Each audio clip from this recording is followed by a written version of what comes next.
Kevin. Nice to have you. Thanks. We have our fantastic behind-the-scenes person. Yeah. Really, what I'm doing is just making sure this picks up correctly. Okay. What did you have for breakfast? I did not eat breakfast because I have 4 children and I have to get them out the door to Perfect. their various summer Perfect. camps. So, Perfect. Yeah, I just ate breakfast an hour ago. Yeah. Perfect. So we'll check and Yeah. see, make sure that works. Got an iPhone and some roadies. Yeah, we have. Dude, it's amazing what you can do. I've got to taste this coffee though here real quick. The injustice. It's pretty good. It's pretty good.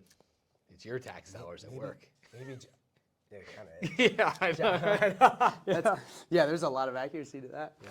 All right. So Kevin, we're live, man. It's great to be here. It's awesome to have you. The obligatory handshakes. Yeah. Good to see you. Yeah. So this has been a long time coming. To Yeah. have you and I sit down on a podcast. It's pretty cool. You're going to be our first business, right? Okay. So that's pretty awesome for InVets to be able to interview one of our key business partners and then share some of the lessons that you've learned. Also, it's awesome that you're a veteran, so then you can just share. And you still serve. Yeah, it's still got 1 foot in, dipping the toe in the waters with the National Guard. That's right. You got to scratch the itch on a monthly basis. Yeah. And then go back to regular life. Yeah, well, I tell people I didn't quit the Army because I didn't love it. It just didn't love me back as much as I loved it, and really my family. So that was it. Yeah, and I have a feeling we're gonna probably talk about that. Yeah. That family part of the transition out. But first, where are you from? So I grew up in a town called West Chicago, outside Chicago. Right. It is not the West Side; it's suburban.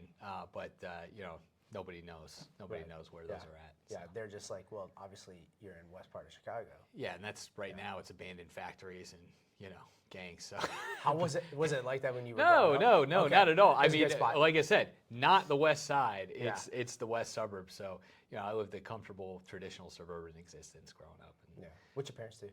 my dad's an engineer, and my mom is was a teacher, and then she left that when it was time to start having kids. So Okay. as far as What as grade we did know, she teach? middle school. So Alright.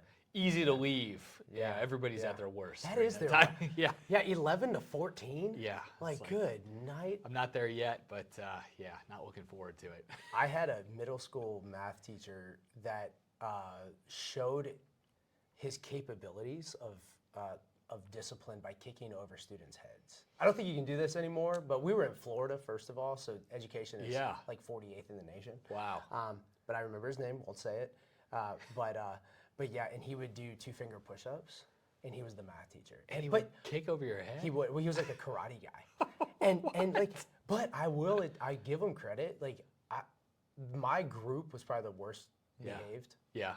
We were really well behaved in his class. Yeah, I bet. Yeah, it was like, even though we thought it was silly, we still looked at him. He had a mustache. Yeah. We still looked at him and we were like, I don't think it's a good idea. Like, let's not find out if Yeah. he wants to lower that kick an inch. It's the madman theory, right? You're pretty sure Yeah. he's not going to kick you one of Right, those times, right. but you can't be sure. That's you know? exactly, yeah. So that middle school, puberty sets in, things are suspect. Yeah. Okay, and then dad's an engineer. What kind of engineer? Petrochemical. All right. Yeah. So. And what took him to West Illinois? Or There's a company that he started working for out there after college. Okay. That they're still out there called UOP. Mm-hmm. So he was home based out there, but he traveled all the time, all over the Okay. world during That's during awesome. time I was growing up. so you didn't spend time hanging out oil fields. No, not that kind. Refining. Yeah, So okay. he designed a part for refineries that helps distribute the central flow. It's very it's probably a little more technical Yeah. that I was planning to get into Yeah. for Oh, a yeah, podcast with Go for it. petrochemicals, but that's So what he did. So he did consultation, like post-sale support cool. for that all over the place. So, when I was in elementary school, with my siblings growing up, it'd be us and my mom, and then my dad be in the middle of the Gobi Desert somewhere before cell phones. So he had good stories when he came home. Oh, he's got some of the best stories. That's but, awesome. Yeah. Okay, Yeah. so young guy, West Chicago. What you like to do growing up? Sports, backyard stuff. We played rec league, baseball. I did track and cross country in high school. A little bit of soccer here and there, and then just the normal growing up stuff, working a job. Were you a hanging good out, going to kid? School. How'd that work? Yeah, I was the best kid. I'm the oldest, so obviously no I choice. did Well, everything right. Yeah. Jeez, And then I left yeah. the misbehavior to my younger siblings. Yeah. So yeah, we joke in my house because my oldest is is not the most well behaved. Oh, really? Wow. Yeah. Secret middle child. Probably my energy. third. Yes, there you go. Yeah, my second and third are just super dialed in, squared away. Oh, man. My oldest, I'm like praying for daily. Yeah, like just make it home and call me at 10. But okay, so usually we'll spend a little bit more time on the back, but because we want to get to like the business side of what you've got going on. So when did you decide you wanted to join? I knew I was going to join some service from the time I was in like second grade. Okay. I started reading, stories, What were history, World War II, all America's conflicts, and I was like, this is way cooler than. So you're 7, 8 years old, and you're diving into. So I'm like reading like on the one hand I'm like churning my way through like Animorphs, and then like I'll take a break from that and read like Stephen Ambrose or some of that kind of like more like popular history. Yeah, for stuff. sure. Yeah. People talk about that. Did you ever read his Lewis and Clark? Yeah, it's fantastic. Fantastic book. I absolutely love that. Like, and look, I get that there's some controversy about like the academic rigor and credibility behind it, but I think there's something to be said for the accessibility of the hipster. Like I wouldn't have appreciated the more technical volumes now that I do had I not gotten into it.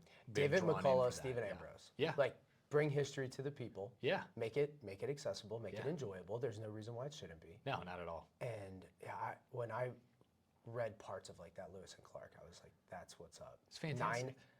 Nine animals a day? Yeah, it's like, a great story. Yeah. It's an incredible story. So, okay. So you read those, you enjoy them, second, third grade, And did you have a family member that had served? My grandfathers both served in World War II, one in the Navy on the North Carolina, and then one got drafted in Korea. Was fine, did not enjoy it, right? And all his brothers served in World War II or Korea as well. But, my parents didn't, so not like, very like typical, I think, like mid-century American connection to. It's like someone in my family has military experience. But not dad. Nope, or not mom, dad, not dad I see or that mom. a lot. Yeah. Same. They say it's becoming hereditary, right? They say it's becoming like a family business. But my grandfather, when he started off as an engineer, as a draftee, and then they needed infantrymen in Korea, and so he ended up in just a normal rifle platoon, and he went from E1 to E7 in like 2 years. Just not field promotions. I'm sure he was competent, but it was field promotions, and the pyramid opened up a little bit for him to do that. So when I went into the Army and did branch selection and everything, and I told him I'm going to be an armor officer. He's like, armor officer? It's like, yeah, why the heck would you do that? Go join the Air Force, do something else. Somebody's got to catch bullets. Yeah, it's like literally anything else other than that. He's like, you could have picked any branch besides that. I thought you wanted to go intel. It's like, I decided I want to have fun. So that was the kind of support for sure, but never like an enthusiasm for military service. Well, and we were talking, just before about like barrier of entry of getting in. Yeah. Did you have any issues on because you decided in high school, then you go ROTC. No, nothing. What's that process look like? So in high school, I knew I wanted to go in. I thought about enlisting. I took the ASVAB. I had a recruiter that lived in the neighborhood that was like, you don't need to do that. Just be a good dude and don't be mean, to people when you get in. And the prerequisite to being a good officer is not being an enlisted person first if you're a good person. Okay, gotcha. Right, and willing to listen. So he's like, let's go to college. My parents were much happier about that because this was like 2007, right? Like height of the GWAT. You have surge. Yeah, exactly. I would have been a little surge baby. So then I decided it's time. Okay, I'll go to college. Grades were pretty good in high school and stuff, so I applied for the ROTC scholarship, the 4-year scholarship program, which is a separate application process in and of itself.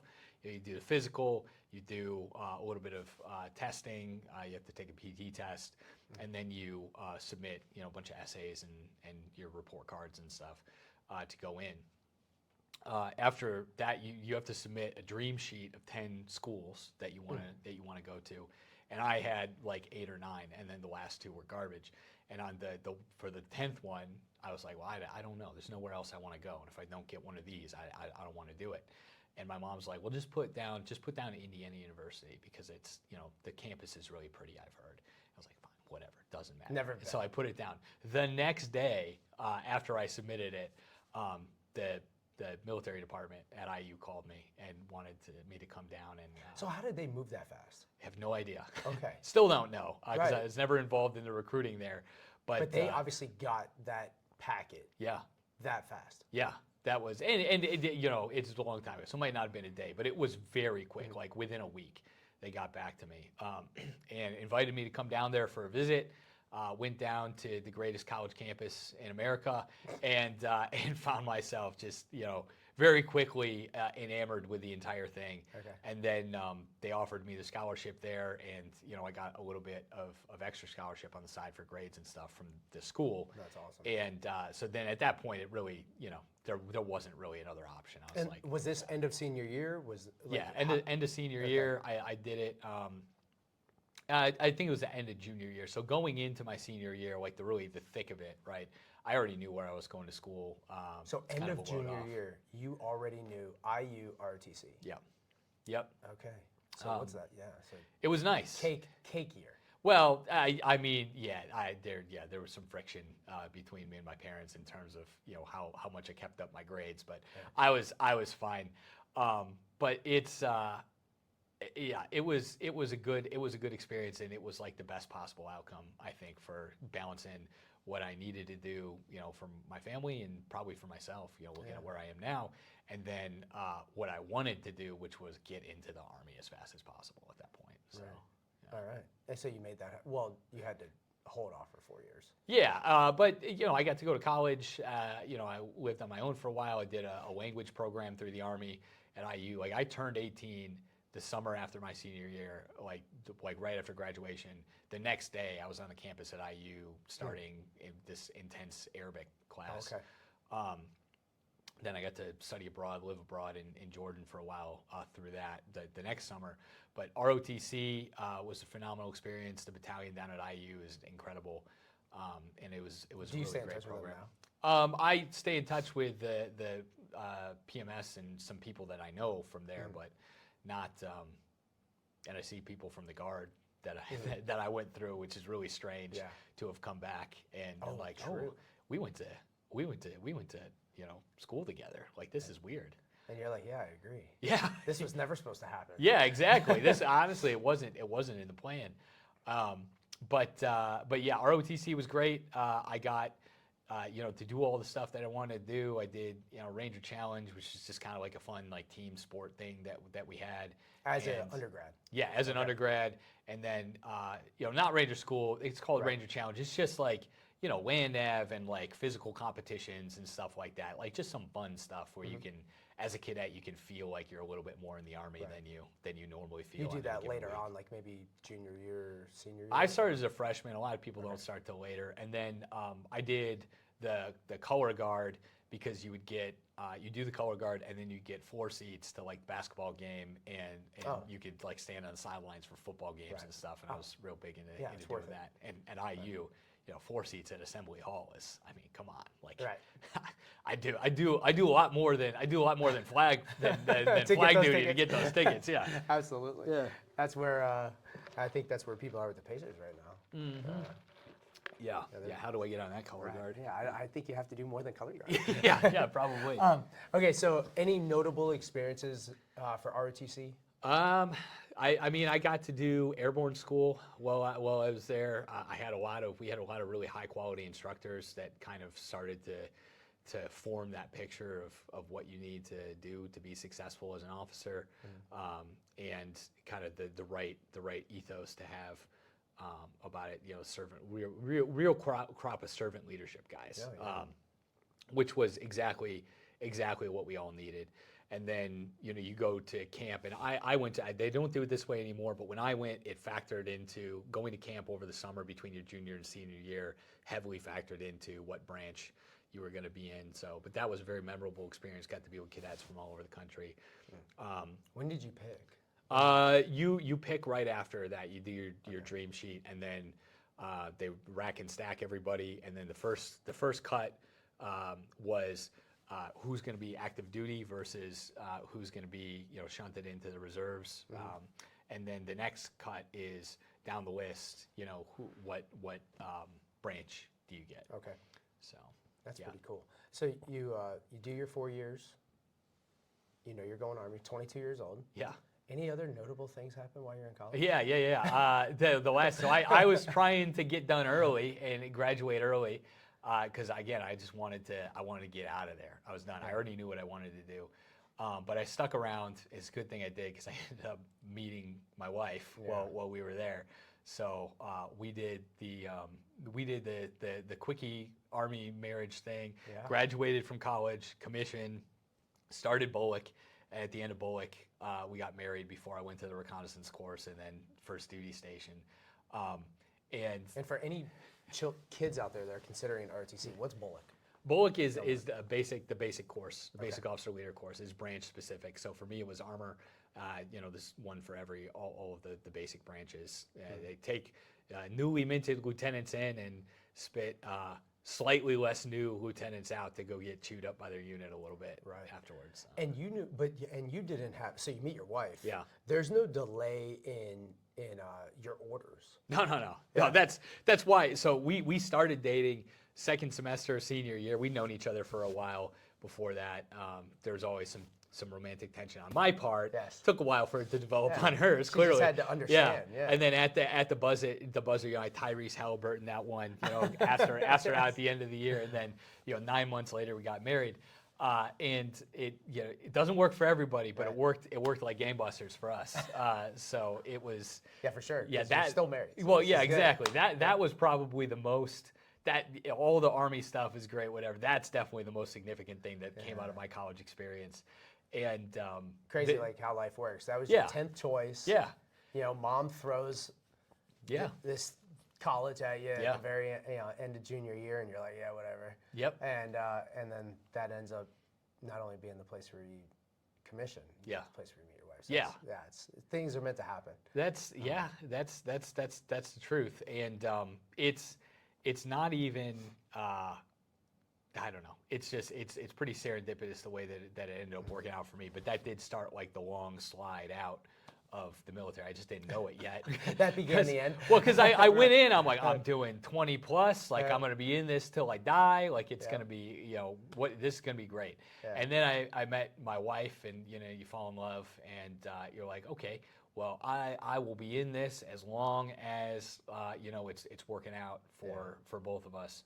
And stuff, and for a while it was, but then once kids come into the mix, you change, you move the goalpost closer a little bit again, for certain people, and Brooklyn, my wife, is she's a professional as well. She's got a doctorate, she's a chiropractor, and at a certain point, it's like, well, the things that attracted me to you to begin with are the things that, like, if I keep you from doing that, if I can't find a way to balance both of our lives out, then, that's not really displaying the true love and respect that I should be doing for you. So that factored in to the decision to get out as well. And it wasn't just about her, it was about the holistic decision.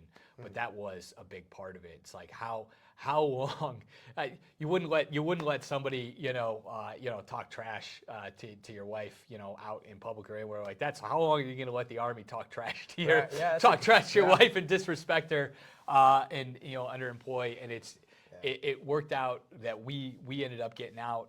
Plenty of people make it work on both sides for a family to be able to stay in, and Guard's been great to us so far, but active duty was just not it for us. Well, you also had a pretty busy career. Yeah. So it is a little unique that you had orders fresh out. I mean, I know plenty of ROTC graduates, they commission and then they sit around for 6 months and they bartend while waiting for orders. Well, that's so I accelerated that because again I wanted to get in. I wanted in. I've been looking from the outside in so long. I knew I wanted to get in, do what the Army was going to do. But I volunteered to go early, right after graduation, to help evaluate cadets at summer camp. If you did that, that was paying the bill so that at the end of it, you just went on orders right there to go to Bullock. So So no salty cowboy up here in Zionsville. I mean, oh no! And looking back on it, it seems ridiculous to me now that the Army would allow like a newly commissioned second lieutenant to go and evaluate cadets for like, oh, well, you're going to be a good military leader. It's like, I don't know that. Clearly, the gold bar indicates gold standard. Yeah, I mean that's. Yeah, that's true, and I like to think, and I probably at the time thought I was pretty good because I'd gotten the branch I wanted, was pretty high in the OML. But now looking back, I'm like, what? They should not have let me be, molding and shaping young minds at that point. That's perfect. Yeah, it's a fine. Stanford project. I mean, it's fine. So you graduate. You and your wife go make it happen. Yeah. Boom. You're off. Where's first assignment? Oh man, we got really lucky. When I came out of college, my initial orders were the first tanks in Korea when we still had non-rotational units there, and I was going to do that and then come back and just find a base as close as possible to her school because you got assignment of choice coming out of Korea usually, and then about 3/4 of the way through Bullock, I get new orders to 173rd in Europe, which, no bias here, but it's the best brigade in the Army. I hear no bias. Yeah, exactly. Probably no argument None. either. It's the brigade, right? It's in the Army. It's you add that article at the beginning, and it becomes more important. You've got the unit for Delta, and you've got the regiment for Ranger Regiment. The brigade is 173rd, and then you get less special with the division for 82nd and the Army. Gotcha. Yeah. Nothing else matters outside there, right? Yeah. You got to jump out of planes, and you got to be in a cool spot. Yeah. So I got orders for that, and at the time they let you trade. So I was sitting on. I could go basically wherever I wanted because I had been handed a lottery ticket. And I remember talking to my wife, my girlfriend at the time. She wasn't even my fiance yet. And I was like, so my orders got changed, and she's just like, oh, here we go. Yeah, speaking already, we're not even married. They always talk about this, your family gets shafted by the Army. What are we looking at here? And I was like, it's Europe. Do you want to come with me? And then the more we talked about it, we're like, well, the Army does not care about girlfriends or fiancés. They only care about spouses. And I was like, well, I'm in this for the long haul with you. Well, how do you feel about it? And she, for whatever reason, felt the same way. And so we ended up. Yeah, you ask her, it was still a slow burn, but she had nothing to lose. She jumped off the cliff with me. Yeah. Thanks for being patient on that one. Yeah. We got to make sure that everything's working correctly. It's good. So wife, you've got orders to Germany. She knows that the Army is going to be. Or she's prepared for the Army to not care about whatever she would like. Yeah. But you tell her we're going to the brigade. Well, I told her I'm going to the brigade, and we got to figure out a way to get you over there with me. And our original plan, was because we were sensible, mature young adults. We're like, well, we're going to wait a while to get married, and we'll wait until after company commands so we can focus on our careers and stuff. And that all went out the window immediately. Because it rapidly became apparent. It's like, well, when you know, and I knew, and she at least let on that she knew, and so we planned out getting married, and we told her parents about it 10 days before we got hitched, got justice of the peace, and went to the chapel at IU and got hitched, and then that's awesome. Yeah, spent a couple days getting name changes done and all that, and then I went to the reconnaissance course back down to Fort Benning, and then 18 days after that, we were on a plane to Europe. Yes. So yeah. Yeah. I saw how long's the reconnaissance course? It was a month. Yeah. Okay, so she's not in, but she's not there with No, you. she wasn't there with me. She was still at home. She was getting ready to move to Europe Right. while I was Packing in up. class. Yeah. Thank God you're college kids, right? Yeah, we didn't have much. Everything I IKEA owned. furniture doesn't need to travel. Everything I owned fit in a Mazda 3 when I drove it down to Fort Benning. That is not how we came back to Indiana. So, Right. Yeah. Weird. It's weird how much European furniture is nice to bring home. Oh, we didn't even pick up that, man. We slept on Army standard. I slept on an Army mattress, same ones that they got in the barracks, for my entire time there. Oh, that's right. But yeah. So your wife, though, Yeah. she goes with you initially. Yeah. She went with me initially. Yeah. We got set up there. So the deployment timetable for the unit had gotten moved up from what we had thought it was, and we didn't find that out till we got on ground. So she stayed with me there through the run up to deployment, and then when I flew out to go to Afghanistan on ADVON, she on the advanced party, she went back home to start chiropractic school, and did 2 trimesters there, then 3 trimesters there, and then when I came back, And we're talking about school. yeah, her school, yeah, and then when I came back, she took a break from school for a couple trimesters to come and just spend time with me and live in Europe for a little bit, and then we went back into training operational cycle, and she went back to school, and we did the rest of that time until after Captain's Career Course apart, figuring out putting. Which does free you up as a young lieutenant.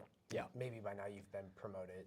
No, I was a lieutenant until the end of my time there, and you're right. Everyone was working from 5:30 in the morning until 8 at night, and it only accelerated as we moved along there and got settled in. The difference was, it's almost worse when you've got your family right there, but you can't go hang out with them, or you're not getting home until after the kids are in bed, and you get a few days at the weekend to hang out with the wife. Because my wife would fly out to Europe, and I'd be able to concentrate a bunch of time together. We'd go off, we'd travel for a few weeks, and then come back on the grindstone, not have to worry about Emma, what am I missing? Because there was no possibility to not miss that thing. Right. So. Wow, that's incredible. Yeah, and it gives you a good first experience. I read somewhere that Roman soldiers weren't permitted to marry for X period of time. Yeah. The Roman legionnaires' injunction, that which is permitted to others is not permitted to you. Go. Yeah, I remember finding out. Well, I found out as a commander when I was dealing with some soldier issues that I up until a surprisingly recent year, you had to get a commander's signature to get married if you were a junior enlisted soldier, and I was like, oh man, what a curtailment on personal freedom that we should have today, Right. Yeah. Right. Yeah. Yeah. But then on the other hand, the freedom to be able to give yourself solely to the mission. Oh yeah. Is also. Yeah, that was absolutely amazing. Yeah. And not common. Because most folks, we're really good at moving things along. Yeah. And up to and including marriage. Yeah. Well, I found this out about myself later on when I was in company command. I would have done it anyway. I would have worked those hours anyway, and given it all, because just what had been instilled in me and what people deserve, right? It's there's other people's kids that have been entrusted to the Army, and if you're not doing the work, then who's doing it to make sure they're taken care of? I just didn't have to worry about the trade-off at that point, because there was no trade-off to make, and there was a trade-off later on when I was in command, and when Brookley was with me, and then when we started having kids, where I was like, okay, well, I am now trading something extremely valuable for taking the midnight phone call and going to wherever for a month at a time to do a range density or something. So absolutely, yeah, the calculus changes. Yeah. So you're in. Wrap up your time in Germany. Oh man, yeah. It was. So we got back from Afghanistan. We did a training cycle as we got back into more high intensity conflict stuff, kind of looking away from the GWAT. And then Russia invaded Crimea in 2014, kicked everything into high gear, and we spent the rest of my time there going back and forth between the Baltics, Poland, Romania, Ukraine, Western Ukraine, training some forces out there. Incredibly fun, but again, I didn't have to worry about the downsides for that, and it was really grinding on my peers and fellow officers and soldiers that had to sacrifice so much time with their families to pick up those deterrence missions. Was the expectation that you were going to be involved? Was it touch and go? What do you mean? Well, involved in the conflict. I don't think anyone really seriously considered that. Frankly, it seemed very far away at the time. But it became viscerally real. At least the fear that people had in these places that were a lot closer to Russia than we were seemed very real when you get there. And you're doing a foot march through the Lithuanian woods, and people in villages are like, I remember thinking it must be like what it felt like to liberate Western Europe in World War II, with like people with bands and like giving you bread and like schnapps and stuff. It's just insane because they're so happy. I remember talking to a lady afterwards, and we were the first rotation through, right? So it wasn't commonplace. It's probably a little more routine now, but in this rural village in Lithuania. And she said, "Would you think the Russians are going to invade?" And I was like, I don't know. I don't think so, but I'm just a soldier here. I'm just here to help. And she goes, "Well, I've lived a good life. I'm going to kill at least one if they come here. I hate the Russians." And I was like, Lady in Lithuania. yeah, lady. She's like, I got to be at least 70, And I'm like, man, this is crazy. And you'll see, it's illegal. Or at least socially taboo for them to have, like communist or like Russian military paraphernalia, right? Okay. But if you're in like a historical reenactment, or you're, looking in a little museum, or like these towns would have like little historical reenactments, or like, they'd show stuff like this is how the partisans fought, the Soviets and the Nazi Germans during World War II. They're fine with people dressing up in Nazi uniforms and stuff. Not Russians though. Okay. So yeah. There is a line. Yeah, there is a line. So yeah, it never felt like there was never any fear, but there's definitely, I think a sense of responsibility that we all felt. It's like, oh man, these people have been fighting alongside us in Afghanistan and Iraq for so long. Now and this is why, because now they're depending on us to keep them free. Yeah, we did have that joint force. Sometimes goes overlooked. I mean, especially by non-military personnel. The amount of countries that were involved, even if it was small. Croatia. I mean, they're involved. They're there. They're coming over. They're getting trained up in the United States. They're going back. They're taking lessons learned. I mean, it might only be 3 or 4 people that are getting the training, but their per capita is also plays a role. A lot, it has to. And I think there's this temptation now, and maybe we're jumping down a rabbit hole here, but there's this temptation now to look backwards and say, well, they had it on their tab, like they owed us, for that. And it's like, but you know what? Like they paid that tab in blood over 20 years of the GWAT. So at a certain point, it's like how many like what is the calculation we make to show when the debt has been repaid, and it's it was like the Freedom Fries thing back in the whenever that was. Oh man, and I was it when seventh grade or 8th grade. Kevin was like, oh heck yeah, Freedom Fries, get them, And we would have these conversations, and then I'm like, cheese like, eating if surrender it weren't monkeys. for World War II, if it weren't for us, World War II, everybody speaking a certain language in France, and then I was like, well, 1776, we do have a city in Indiana named Lafayette. Yeah, but you don't have to remind anybody of that over there though at like appropriate times, because everyone knows, right? You go to Normandy, around D-Day, like you're not going to pay for a meal if you're an American, and they can tell you're an American before I soldier. get out, I do want to be a part of that jump into Normandy. I didn't go as part of the actual D-Day observations, but going there just on its own is powerful. And some of it, like you go over there on the way back from the D-Day beaches to Germany, Brooklyn and I stopped at Verdun. Like millions of casualties. And you look at a battlefield like that, which is impressive as Normandy is, like you look at a battlefield like Verdun, where like the ground is still undulating from shell craters. Like you're walking through shell craters and bunkers and a graveyard that dwarfs anything that you might see in other battlefields, and you're just like, okay, so some of this stuff seems super significant to us because it's part of our narrative, but it's just part of somebody else's narrative in a smaller part, in a lot of ways. And the sad part is how beautiful those places are. That are now no longer. Nothing's really happening. Yeah. It's a memorial. Yeah. Right. Yeah. There we go. And Yeah. remember. So, Yeah, not to like go down that rabbit trail. But Yeah.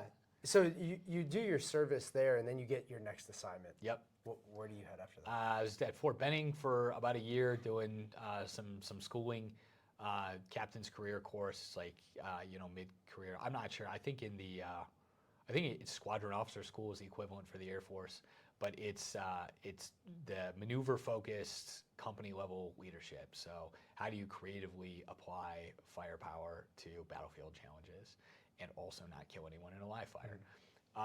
That's good. And then the cavalry leaders course, and then it was off to Joint Base Lewis McChord, Fort Lewis, and I was in a Stryker brigade out there, and I ended up in one of the infantry battalions, thanks to I was sitting in the tower, was the only 3-story building in our compound, where the brigade headquarters was at, waiting to meet the brigade commander. One of the battalion commanders walked out and saw my 173rd combat patch and was like, "You in 173rd?" And I was like, "Yeah." He's like, "When?" I told him about it, and he's like, "All right, well, you come down to 2-3 infantry, and don't tell anyone you're doing that, and then we'll cut you some orders to get you over there." And I was like, "All right, awesome, Done." Yeah, done. And I got to command a rifle company and an HHC, and then from there, I was like, "All right. We're done. We can get out," because I had a kid during that time. My level of gung ho for the Army lifestyle and was waning because of that. Seeing the people I really respected and wanted to be like, PCS every year and a half, families not really having any roots, and it was starting to get a little grating, and we wanted to go home. We've been away from home for a long time. 4 years? Were you at 4 years? At this point? By the end of that, I was at probably 7. Yeah. Oh, okay. I was at the end of 7, and when I'd gone into the Army, I wanted to be combat arms. I wanted to deploy and go fight, and I wanted to be a company commander. And I had done all those things. It's like, what is left? I've conquered the mountain. I've conquered everything. I've conquered the mountain. There's nothing. The opposite of Yeah. Sisyphus. Yeah. You're good. It's rolling down the other side, and I'm like, all right, it's gonna be a lot easier now. Yeah. And the thing that had driven it home, it was back in the day before the Army was really, or the military in general was really leading the way on paternity leave, and so I got 10 days, which was still a lot more than other people got back in the day. I had to cut that short because we were in a train up for NTC to go to National Training Center, and we were doing, the exercise before the exercise to certify through that. And, the bus schedule was, they weren't going to fly me down on my own. They wouldn't burn money on that. And there wasn't any money for it. So, I had to make that bus. And so I cut my paternity leave short for my first son. It's to go sit in the back of an LMTV and watch people listen to radios for a little bit. And your wife confirms one more time that she's a saint. Yeah, exactly. Exactly. And well, my son is my oldest is also our saintly child. So like this one wasn't. Yeah, if it had been like one of my daughters, like man, we'll see. Isn't it interesting? Boys are. I'm convinced boys are a little bit easier when they're. And he's the oldest, so he's always been just our little buddy. Yeah, he was good, and he was as a baby too. So. But I left and I was just sitting there and it's like, oh man, I don't think this is worth it. Right. It's like I get it. I get organizationally, institutionally why this is important. Right. I just don't know that this calculus is shifting for me in ways that I'm not really even fully aware of yet. So Lewis McChord, and is your wife with you now or? Yeah. She moved out to Washington with me. And she had graduated, though. Yeah, she graduated. She had a little practice going, that she was running out of our house, which, worked perfectly for her. She was staying current, and, it was pretty successful little practice out there. But, it's one of those things where she did all this work to set it up, and then we were just going to move, right? Because, to broaden my experience set, right? Which again, understand institutionally why that is the case and why you need to do that. Yeah. It was just starting to be more and more painful at the individual level from a family perspective to do that. So I was on my way out, and then I got an email inviting me to apply and try out for Asymmetric Warfare Group. and we had run into some of those guys. Yeah, well, we had run into. Not supposed to check that email. I mean, yeah, but we had run into those guys during deployment, and I was kind of going back and forth with getting out. Like, all right, is there anything left on the table that I want to do? Like, I don't want to get out and like regret getting out and think about it all the time. And Brooklyn was pretty supportive of that because again, she's a saint. And my brigade commander at the time had come to us from Delta, and so he was a unit guy and one of the most incredible human beings I've ever met in my life. And it's like, if I can even do something remotely close to what he was doing, let's do it. So let's find something to do. And is it just the presence of that human, or just watching him, right? And like seeing, it's like, all right, well, this dude's been through something special and is something special, right? And I'm not going to be him, and I am not committed enough for that path. But there's other stuff that I can do that's similar in some ways, and I want to try and do something hard like he did. So I decided to do that, and the selection rate was like super low, and so it's just kind of one of those things where it's like, I'm just going to throw some cards on, see what happens, right? And then I ended up getting picked up for it, and I kind of had to commit pretty quick in the board at the end to whether or not I wanted to do it. In front of them after they say you've been selected. Yeah, and I had been talking it down, like I didn't want to jinx it by saying, oh, it's going to happen, because there's no reason why I would have thought that it would have. Yeah. And so then for me to call Brooklyn and be like, hey, so I got selected. And she's like, oh, okay, well, when do you have to let them know, if you want to do it? Let's talk about this. And I was like, oh, that's how that went. And I was like, well, funny you should say that, because I already told them yes, and we're moving to Maryland. So, yeah. From Lewis McCord. Yeah, from so Lewis just across McCord. the country. Just across the country with a baby, with a 16-month-old. No big deal. Who, again, ended up being like a total sweetheart the entire way back, and we took the reverse road trip. Yeah. It took us 45 days.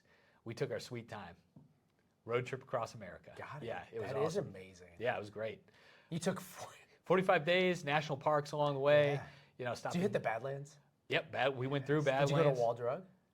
We did go to Wall Drug. That was awesome. Yeah. I took my little ones to we were there in July of whatever year it was, and we hit Wall, and then we just so happened to catch a local rodeo. Oh, nice. I mean, this was like all the people from the town rodeo. Yeah.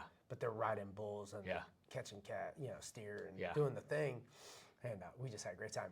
And then we slept in the Badlands at 3 a.m. Nice. Wind blows in. Yeah. I'm like, well, that's not a good wind. I peek my head out, lightning flashing all across the sky. No. We're in there's 4 of us in this 2-person marmot tent, and but the bison are grazing right around and then the rain came, and I was like, oh, this is the Badlands. Okay, we're out. So we hopped in the car, finished asleep. But it continues to be one of my favorite impromptu stops that we had. Yeah, was right there. Well, I tell you, when you take a 45-day road trip, you can make a lot of impromptu stops. So we got to see some. Cool stuff. We did 2 weeks from here, Indianapolis, to the opposite, to Seattle. Yeah. And that just absolutely. I mean, we have some beautiful parts of the country that you fly over. Yeah. You don't get to spend time there. Yeah. So. Yeah, it was fantastic. So we headed out to Maryland, and we set up shop. We lived in Annapolis for the entire time we were in the capital region, which was incredible. Annapolis is a beautiful town, and would not have probably been affordable over the long term. Just it's Annapolis, it's the East Coast, but it was nice to be able to live in an environment like that. We were blocked from the water. It's homes from the Revolution. Like it was crazy. Yeah. But and you're there for 3 years? We were in Annapolis for about 3.5 years. Okay. Not all of that at AWG. I had to go through the onboarding course, the probationary course, basically, to see. So it was kind of always, Brooklyn didn't move out with me right away. She actually went back to Indiana to help her dad practice, just because, we didn't know if I was going to go all the way through the course at the time. Right. And then after that, she moved out. I spent a little time in the op shop there in How would you Charlie define Squadron. Asymmetric Warfare Group? So we had spent hours rehearsing this pitch. So This we'll question. see. Right. Let me dust it off here. Have you heard about our Lord and Savior Asymmetric Warfare Group? Yeah.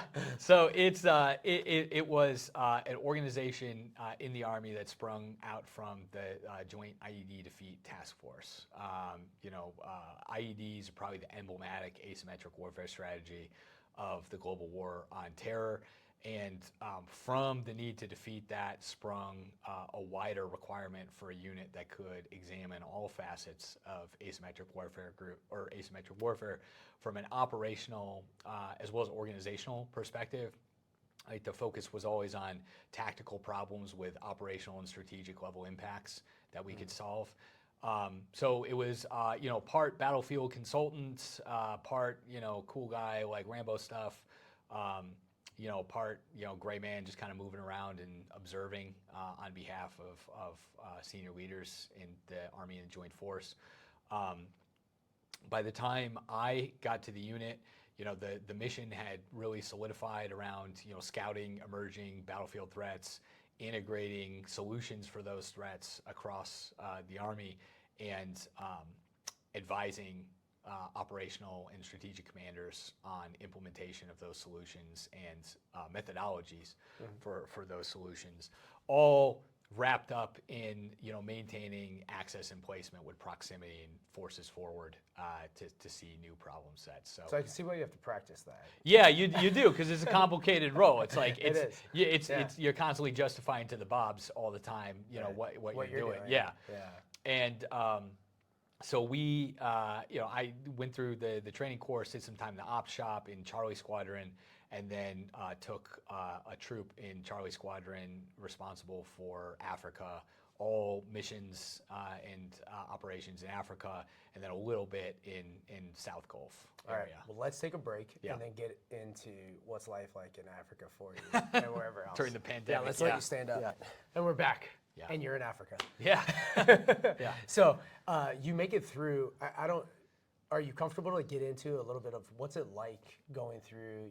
You go through a selection, physical, mental, both. Yeah, it's both. The evaluation is more about who you are as a person and less about what you're capable of physically.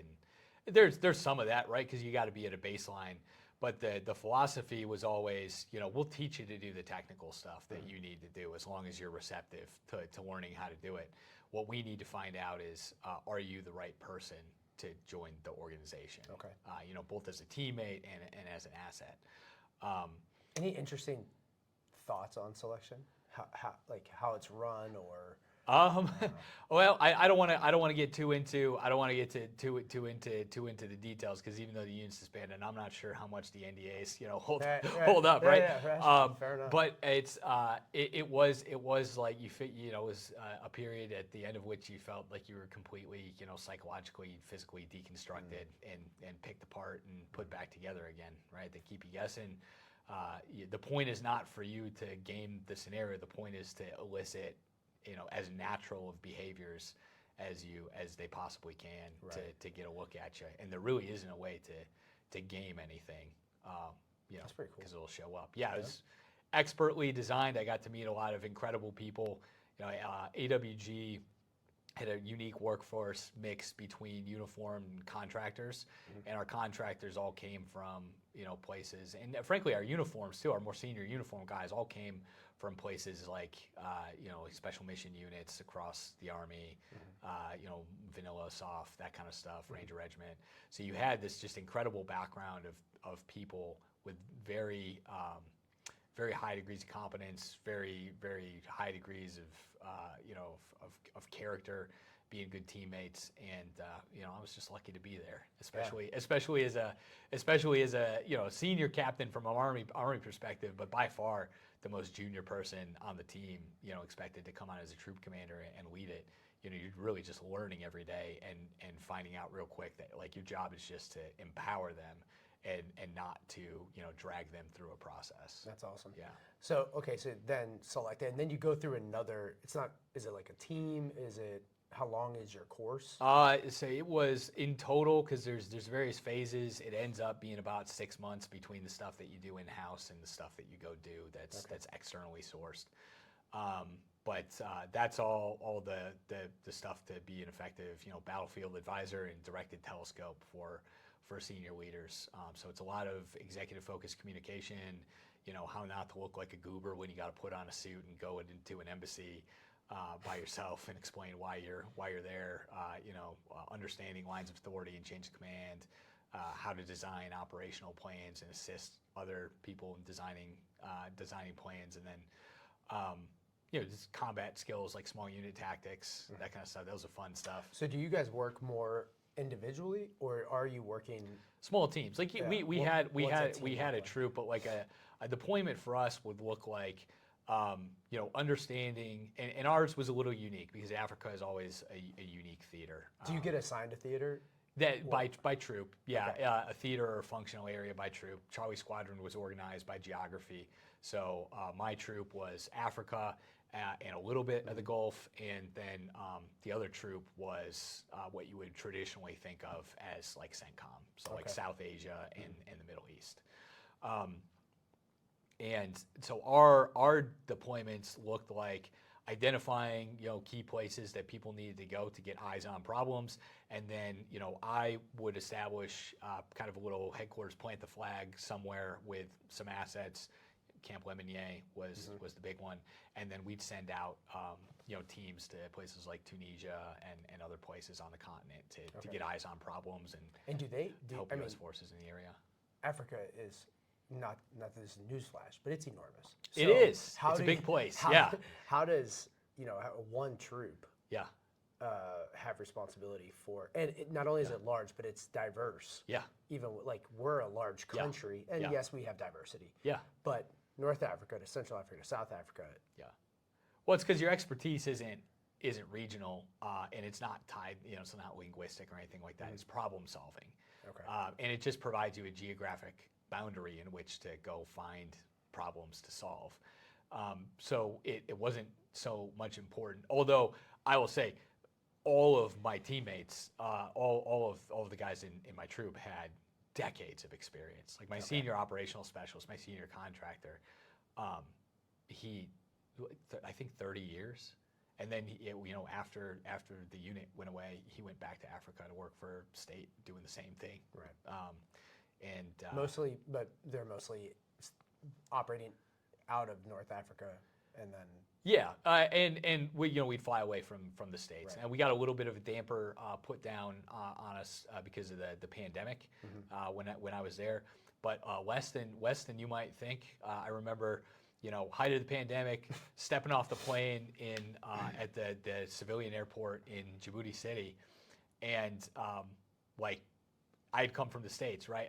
Like everyone's scared, everyone's wearing masks. They're yelling at us on the plane to take a bite and then put your mask up so you can chew. Right. And then I get out and like literally no one in the airport is wearing a mask. I'm like, oh man, all these people are gonna die. And then you talk to somebody about it, and you're like, this is a place where people like live in garbage and like get sick and die from mosquito bites. So like this really doesn't register on the radar for us. Yeah.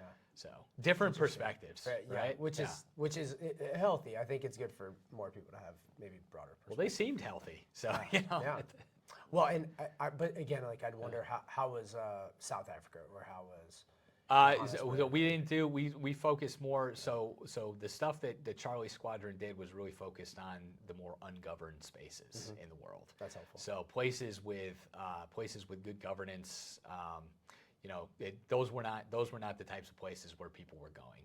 And also because of the way that the unit was structured and the titles and authorities for the unit, the access and placement comes from units already in place. So we would have people going out on, with some more surreptitious, not covert, surreptitious is probably a better word for it, with like special operations units that were doing things. But then there's also plenty of conventional activities that go on in Africa all the time with partner forces that provide you with a window and insight into problem sets that you're not going to get if you're going and doing, the cooler, sexier stuff. You have to put yourself in a place where you're doing something more conventional in order to see conventional problems. And you're also operating within a status of forces agreement with many of those host countries. Exactly. It depends on how you get in there. There's some nuance. There's some nuance to that, and to how the lines of authority run, depending on the ways that you make your entry. But yeah, for the most part, like when there was U.S. forces already there, we just worked through them because it's not worth causing an issue or a rift, because you can't do anything without support. Nobody can. You need friends. You need collaboration. Especially now when you're a really long way from home. Yeah, exactly. And the whole thing, one of the other matrix that tied all of our mission sets together was establishing a relationship network throughout the Army to be able to disseminate solutions and identify challenges. So if you're just going around, traipsing around in people's backyards and taking them off, they're not going to be receptive. You're not going to be invited back. Yeah, you're not going to be invited back. They're not going to be receptive to solutions. They're not going to let you around the soldiers to make sure that you can get like the very edge perspective on what's going on, or also to disseminate solutions down to the edge. So you need to keep those pipelines open. You need to keep the rapport there, and that was always the biggest part. And I think that relationship also, it's important that the United States has as best of a relationship as possible. Yeah. In Africa. Yeah, well, it is. And I don't know, there's some great people working on those problem sets. And that was always, my favorite. I didn't realize it was going to be my favorite part going in, because you just, have these dreams of cool guy stuff constantly. But then when you get there, the real rewarding part comes from, you're not probably as stovepiped. And AWG, when I got there, was not like a special mission unit. There's a lot of guys there from special mission units and from the time when AWG had been, probably a pseudo SMU. But you're not siloed because of that, right? You're not narrowly scoped to a mission set. So we would go out and interact like routinely, daily with other people, other good people working on hard problem sets, and just getting a chance to help them out. And it was almost, not a lot about the Army is heartwarming, but like when you have a certain sense of like patriotism and dedication to the mission, it is heartwarming to go out to like this remote, austere, like nothing location and see that there's like just like normal, hardworking Americans out there like trying to help people solve problems and awesome. Keep the world safe. It's really cool. Yeah, amen to that. Yeah. So you're there. Your wife is. You guys are in Annapolis. Yeah. She's popping babies out. Oh, she's not practicing. Yeah, she's not practicing chiropractic. She's popping other than. So, so you're now. You have 3 kids at that point. We did. By the time we left Annapolis, we had 3 kids. Yeah. This is how amazing my wife is, right? Like she during that time would go back and fill in. Her dad's a chiropractor as well here in Indianapolis. So she would fly back with the kids and work for him if he had to go take a trip or something like that, and I would just keep working, right? But she had Lachlan, our firstborn. She had him at home. She had the 2 girls in Annapolis at home, and then our 4th that she had here, she had at home as well. So she's like a super woman, and all that time putting up with all the nonsense that the Army brings to the table. Right. And military. My wife would have service. liked it if I was like, yeah, let's have the baby at home. I didn't get a choice. I hear that Jim Gaffigan skit because he had his he had his kids and he has a skit on it. He's like whenever I tell people that we had our kids at home, people look at us like, well, we did it at the hospital because we wanted them to live. Yeah, that was my first reaction. I think that's everyone's. It's so true. It's everybody's first reaction to it when they hear about it. But like it's not like you just like make the call and like that's it. Midwife or we have midwife. They they're tracking the entire time just like they would for any other birth, like whether or not there's complications. And if it's not viable to do it that way, then you don't do it that way. You're within 30 minutes to Yeah, hospital. exactly. Like you have a plan for if you have to transfer, like all that kind of stuff. So, you know, the first one was a little scary, but after that it was fine. And there's something really, you know, I don't know any other way, for but sure. like, you know, you're in your home and then you stay at home afterwards. You don't have to like go home from the hospital because you're already at home. Yeah. And they On come, podcast number 2, we'll talk more on that. the home birth. No, you have Brooklyn on to talk Yeah, about exactly, that, and hopefully you exactly. got like 6 hours for that one because she'll talk your way through it. We'll run out of storage. Yeah. But no, that's awesome. So you guys are, but you're in Annapolis. You're enjoying. Or she's definitely getting to enjoy it. But your tempo is pretty busy. Yeah, our tempo was pretty busy. I got plenty of time to enjoy it. I mean, that was best part about AWG was, well, there's a lot of best parts, but a best part about it was, you know, it's kind of the expectation to do the work and do the work well was there, but you know, you were also expected to, you know, balance, you know, all is funny, you know, they're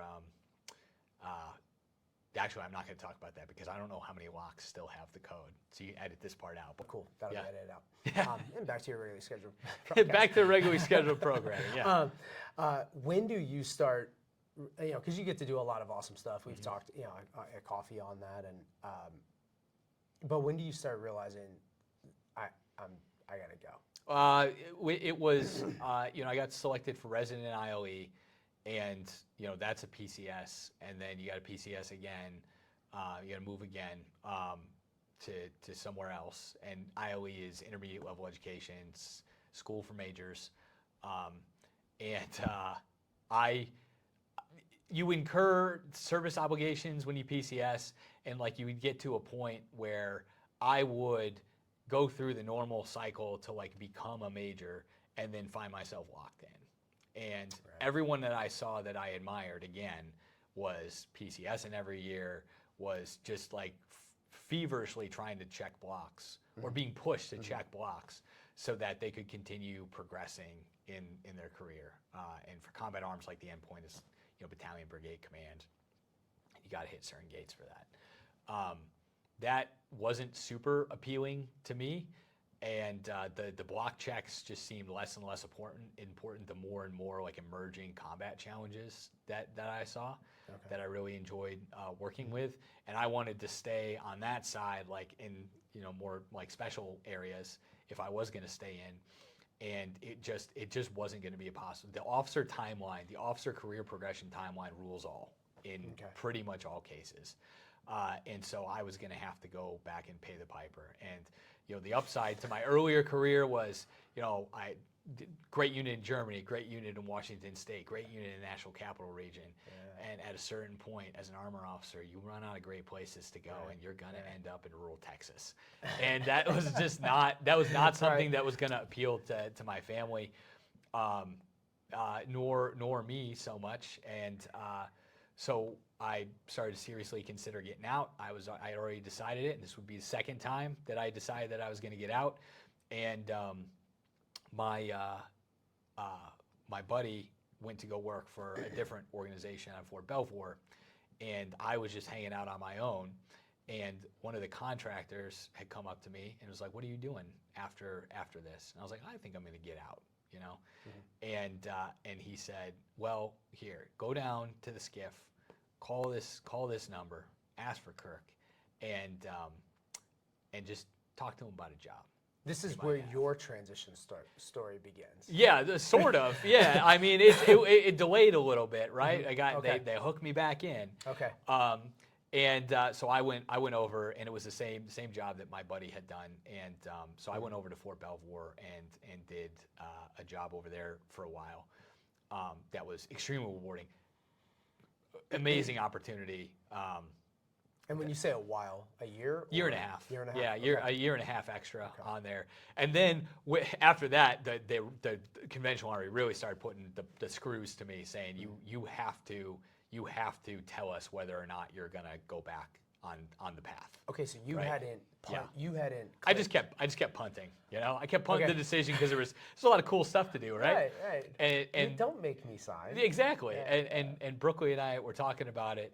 And at a certain point, she was just like, no more special units, no more selections, no more phone calls. Like, you know, Any phone hey, call is made in front of me, and if Yeah. it can't be made in front of me, then it can't be made. Yeah, well, and the ultimatum was even like softer than that, because she was really just like, I know that you love what you're doing. You got to figure this out. Yeah.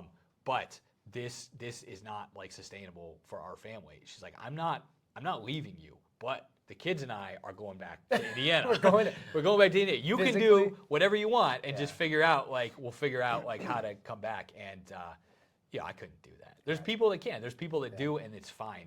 But I couldn't do that. So we got out. We left active duty in 22, and I, you know, Brooke was a saint, so she was like, well, you know, the reserves are National Guard. It's fine. You know, scratch that itch. And my fellow troop commander when I was in AWG, the other troop commander in Charlie Squadron, was a guy named Nick Rukas, phenomenal, top 3 leaders I've ever met. And he was a little older than me, and so he had come back and taken battalion command here in Indiana in the Guard. And I was talking to him about what I wanted to do. And at the time, I was like, well, I'll just be in a Guard unit in the DC area. I'll fly in. I get to do cool missions. I can get into, you know, like a Strat Intel unit or something out there. Right. And he said, that's not what you want to do, Kevin. I was like, what do I want to do? He's like, you want to go in the woods with the boys and hang out and have fun, you know, once a month, 2 weeks a year, and whatever else we have to do. Right. And you know what? He was right. He was right. So he pulled me in, and I got to be Nick's XO coming off active duty for one of the 151, which is the battalion down out of Columbus. Okay. And it's phenomenal. I've loved every second of being in the Guard and what the Guard offers and the people that are. And you went. So you left active duty. Yep. What day? I left active duty October 1st, 2022. Okay. October 2nd, 2022, I was mustered into the Guard, and then I was at drill later that month.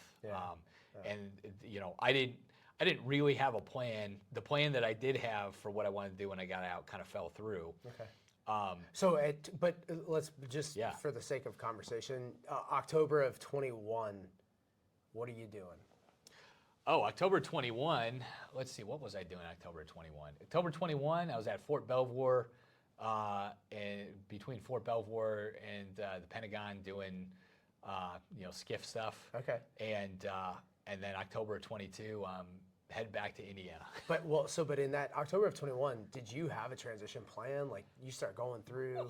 I knew I was getting out. Yep. I was in the process of working through my MBA at IU, and I was doing the dual degree program, so it was MBA and MS in strategic management. Yep. So while you had started that online. Yeah, while I was in troop command. So and it was we had, you know, worked out because we had our second baby right about as I started. So having a baby in a dual degree grad program. Troop command. It sounds crazy. It really all complemented each other because I was learning stuff from one that would help me in the other. Statistics and babies go hand in hand. Well, the baby keeps you accountable, keeps you able to keep progressing through. Someone's got to be up with the baby at night when she wakes up. So I'd be up in our attic office in Annapolis with the baby on at night, strapped in at the standing desk, you know, doing schoolwork and stuff. So and that's a good online program too, like very respected. So that's pretty cool. Emery, our oldest daughter, is a big reason why I was able to like manage the workload because I had to be, you know, I was up with her anyway. And a lot for daddy-daughter time. Yeah, That's exactly. Cool. Okay, so did you go through like the TAPS program there? We don't have to dive deep into it, but did you check that box? Yeah, I checked the box, and it very much was a box check. You know, I still to this day, I don't know why the military thinks that the best people to teach veterans how to get out successfully are people that have never done that in most cases. Yeah. There are some outside of TAPS, right? That There's some organizations that help out. Yeah. Boots to Business or something, I think is one. But so you know, okay, cool. I'm going to be out. You're working towards it. You're doing the education that you believe you're going to need. Yeah. Right. So you're checking that box. And what else is going on? I mean, you're obviously taking care of all your medical stuff, getting your family squared away. Yeah. Is that all that you needed, or did you start having an idea of a job lined up on the outside? I did, and then it fell through, you know, very quickly. And there was a few things that went through. people don't think about when you're getting out, like where you're getting out to, and it does matter. Even in the heyday of remote work, like it still mattered. I mean, I'll never forget. I had an interview with a company in New York, and I said that my only hard line is I have to be based out of Indianapolis because this is where Berkeley's practice was going to be, and we wanted to live here. And they're like, "Well, do you guys have an airport there?" It's like, yeah. Well, this guy'd spent his whole life in Manhattan, right? And so, yeah. I know those sites. Yeah. Yeah, you do. So, I was like totally taken aback, but I was like, like I'm going to be running up against this stuff because the types of jobs that I think I want, I don't know how prevalent they are where I want to be. And there is a difficulty with working with that person. There is. With all due respect to them, it's just there's where's Indiana? Yeah. Right. And exactly. That speaks to a whole host of other difficulties. Yeah, exactly. I mean, we're in the NBA Finals right now, calling the flyover finals. Two best teams in basketball, but all anyone can talk about is how it's small market teams. Let's get out of town here. Right. And the Pacers have been crushing it for 30 years. I'm sorry, have we heard of Reggie Miller? Exactly. That's funny. Yeah. So you're doing your interviews. Yeah. When during that 12 months did you have confidence that you knew where you were going to go work? Or did that hit? At no point during those 12 months, honestly. Like what? Because again, I thought that I had like some stuff lined up, because I had been looking like really around DC and trying to set something up where I could like network my way into something around the capital region and then go back to Indiana. That was that was my dream there. And right about the time that I was like really off terminal leave and like ready to go, was when the return to work mandates, return to office mandates started hitting. Right. So like one company I was working with. Some may say that that's actually the same. Yeah, no, exactly. Yeah, it wouldn't have been for me. Well, it's not for the people that we employ, but yeah, I'm sure there are some people milking it out there.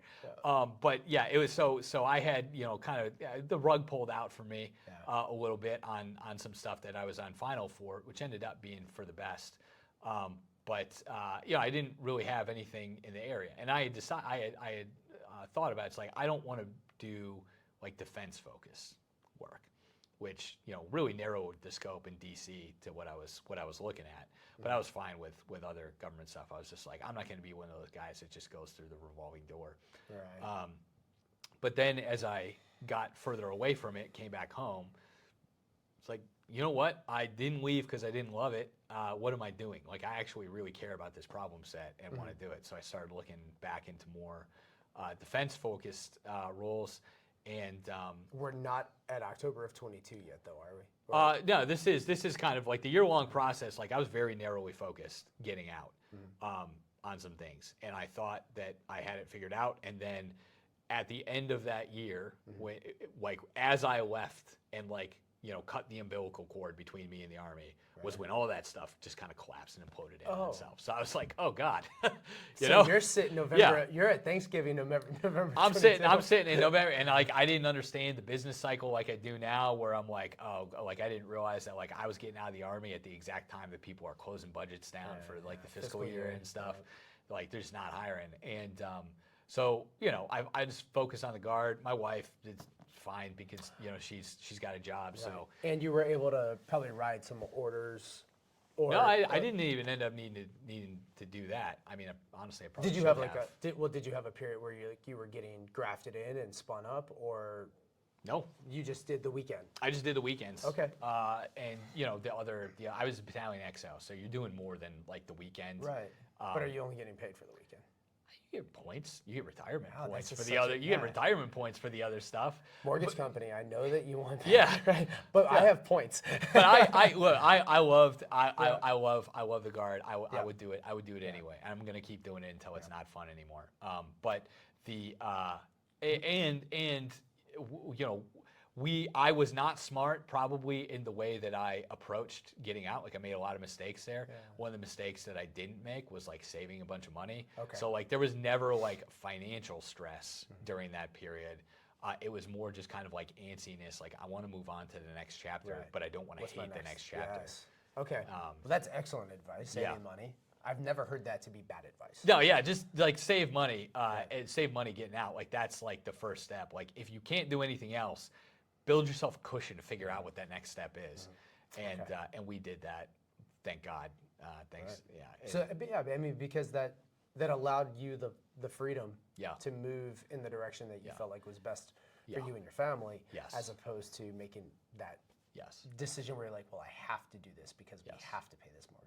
Yes, and look, I had a very charmed military career where I was able to do literally everything I wanted to do all the time, which is weird. But also getting out, Not commonly said. yeah, not commonly said, but getting out, you know, we also had advantages that most people don't have, where, you know, Brooklyn and I just flip-flop positions, like almost frankly to the dollar. Where like I was just like looking for something, and then Brooklyn was working, you know, setting up her practice, getting started, and so there wasn't like, we didn't have to like do any lifestyle changes right away at that point. We probably would have gotten to a point where we had to, hadn't found anything, but you know, most people's spouses suffer in their career while they're in, and it makes it harder when they're getting out for like both people to you know, figure out a spot where they can thrive. Yeah. We didn't 100%. have that. I just had to figure out how to thrive. I had to find my little And crack in the sidewalk. I mean, and I think that goes to Brooklyn and her, you know, the little bit that I know about her. Yeah. She's a strong-willed person. Oh yeah. And Absolutely. So she was squared away. Yeah. Knew what she was about. Yeah. And I also think that that's quite like if we had character traits for preferred military spouses, Yeah. those might be some of them. Yeah. So then when you're on your way, you know, out figuring it out, she's right there. Yeah. She's not behind. You guys are side by side. Oh yeah. It's always been a team thing. But that's, you know, it's honestly one of the things that, you know, it kind of drives you out after a while, because if you have a relationship like that where it's, you know, it's about the team, the Army really only cares about one part of that team. Right. Yeah. Right. They say, and you know, like interpersonally, like that's not the case. Everybody was wonderful in the military. Wonderful commanders, as accommodating as you could possibly be for, you know, us, especially when we were living separate. When I was in Europe and she was back in the States doing school, but institutionally, there is only so much they can do, and the institution is cold, right? So, Has to be. yeah, it can only be because of how big it is and the trade-offs that come with that. Yep. Yeah. So you're searching. Yeah. What's that next? Like, where do you go? Yeah. Yeah. Well, I had How many this. resumes did you put out? I still have the folder, hundreds, And you changed every one of them. Honestly, I did, because that was my full-time job, was getting a job.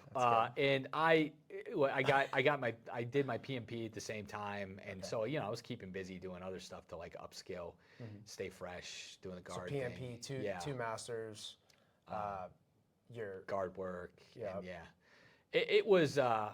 So everything except for income. Everything except for income, you know, the important You're thing, hacking the the return pitch, on but the return on the investment. I was making a lot of investments, wouldn't get a lot of return, but I was also being, you know, like honestly, like pretty picky, right? Yeah. Like I was also like still like getting my feet on it, understanding what the environment looked like, and what my place in the environment was, and how being a veteran shaped like people's perceptions of what I was and wasn't capable of right off the bat. And the MBA helps because it puts like a good encapsulation on top of, you know, a set of experiences, management experience, technical experiences. But, you know, to a certain extent, like that's only translated through the lens of people's existing biases. So I had an interview in one spot, and the guy who was interviewing me was like, "Oh, I was in the military for a long time.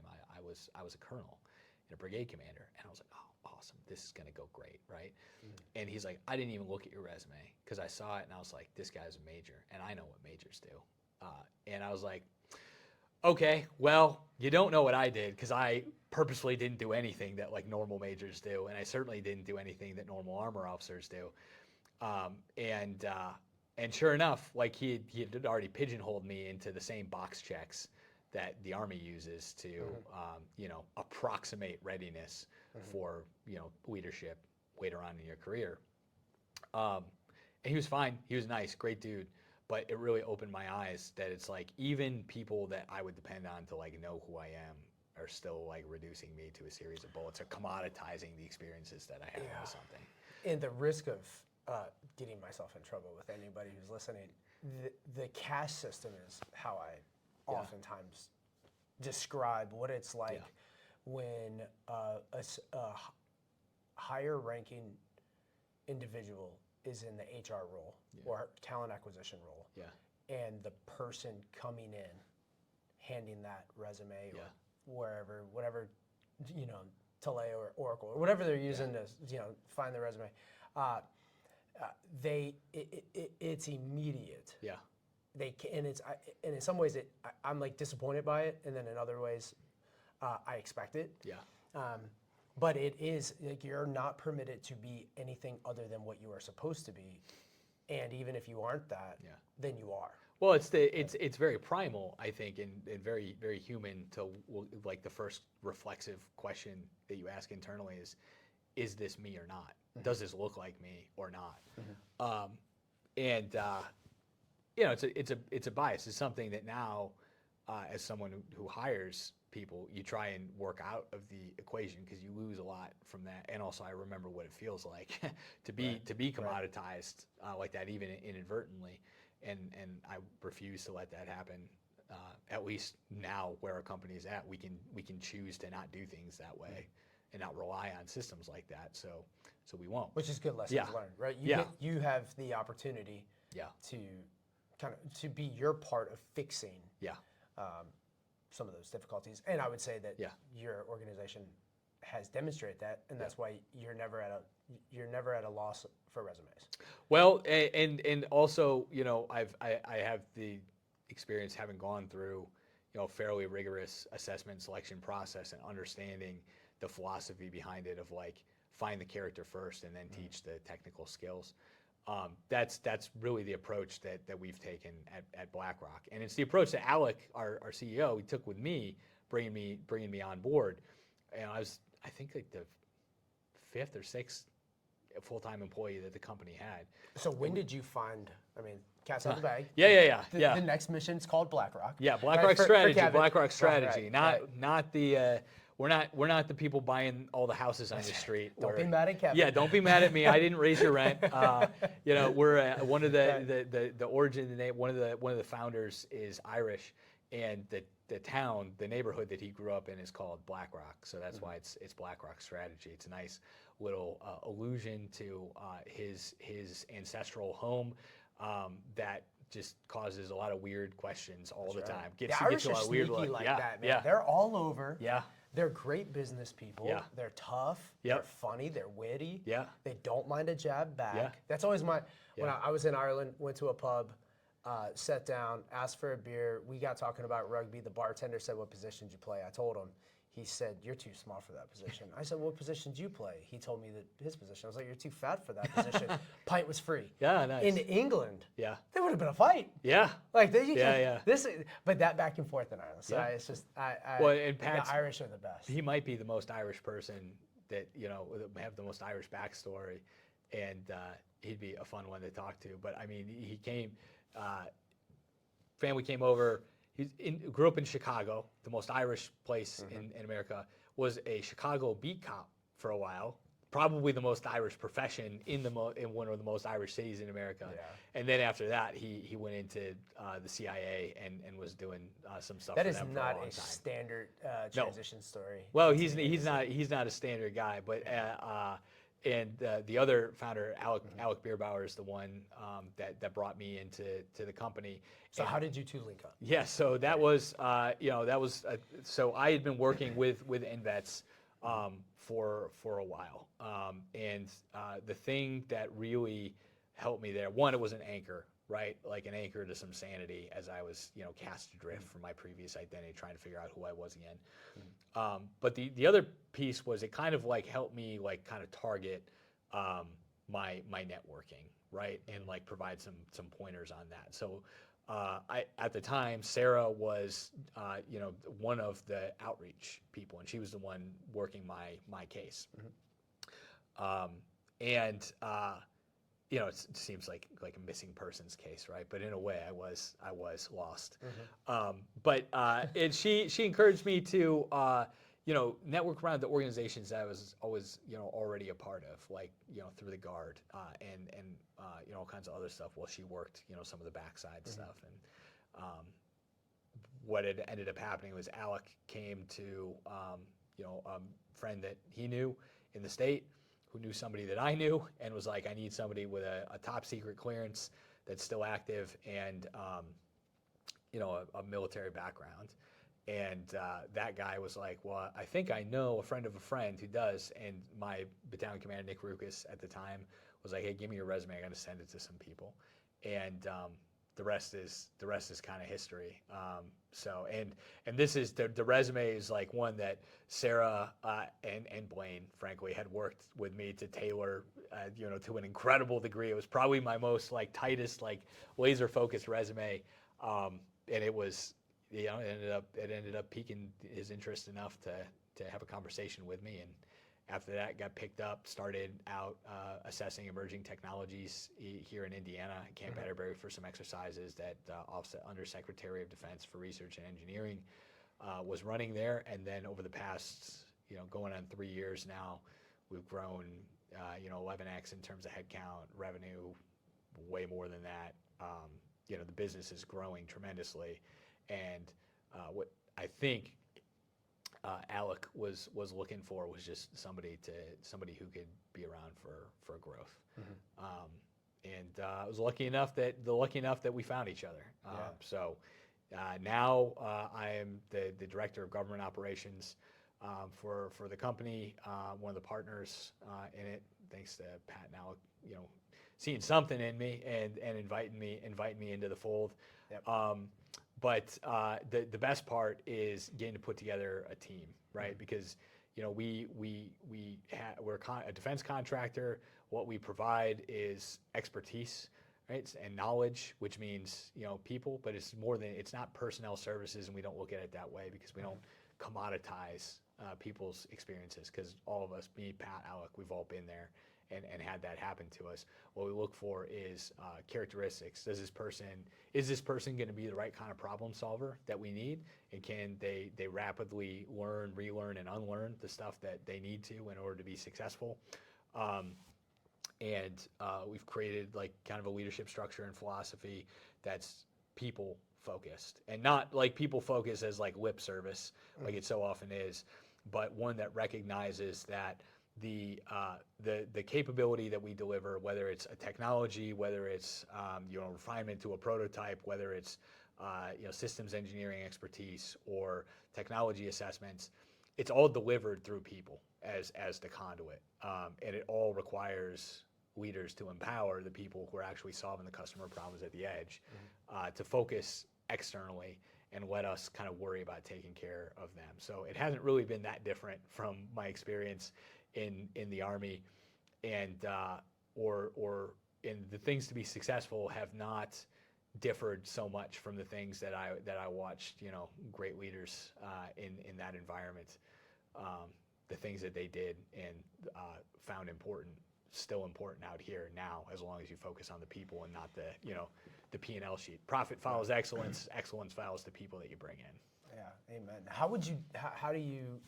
Can you get a little bit more specific as to what Blackrock does? Yeah.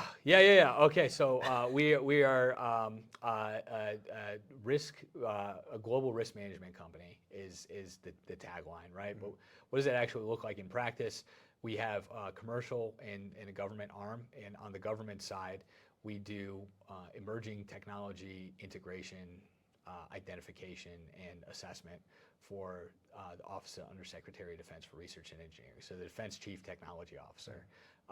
Through a smaller organization within that, and it's long. The address is a paragraph long, right? When you look at where we are in the organization, but it's the Office of the Deputy Assistant Secretary of Defense for Prototypes and Experiments. Okay. And that is our direct customer. And then we also we work a little bit with some other entities that are similar at the service level that do experimentation, innovation with advanced technologies and processes. On the commercial side, we do it's varied, right? We do a lot of investor support, due diligence to include like non-traditional due diligence. We design assessment frameworks to support things like mergers and acquisitions or major investments, kind of focused on seed rounds, Series A, that kind of stuff. Okay. And then another part of the commercial arm does test support with things like red team UAS and the ability to red team some supply chains to help people as they're entering the government procurement process, and also security and consultation, safety for family offices, high net worth, very high net worth family offices. Pretty diverse. It is. It's diverse, but the challenges are all problem oriented, unstructured problem solving. It's a little bit of consulting, a lot of relationship management, smattered in there with some very highly technical challenges that we are lucky enough to have very talented people to solve. Yeah, interesting. Yeah. All right. And you're looking for people. Yeah, we're always looking for people because we're always growing a lot faster than we've predicted. Well, why do you think that? I mean, that's important. I'd like to think that it's because that we're the best at what we do. But I will kind of look. We say this on the wider government team too, and I tell this to everybody that's coming on board. Why do we have the credibility that we do as a team? Because anyone can do what we do, but nobody does it like us, right? And that's just not talking about being excellent, not talking about focusing on people, not talking about being committed to putting the right butt in the seat rather than a butt in a seat. But it's willing to roll up the sleeves and actually do the work to make that happen and commit to building an organization that supports high quality people and creates the environment that they need to thrive, rather than just leveraging and monetizing their talents and excellence for as long as you can before they inevitably depart because you can't manage the environment to a degree where they want to stay. That's hard. Right. And my experience watching your team at one of your exercises, day 3, day 4, everybody should be smoked. Looking tired, that looking a little rough. Yeah. It's a lot of smiles, a lot of face. Yeah. I met everybody that afternoon. Yeah. And they were game on.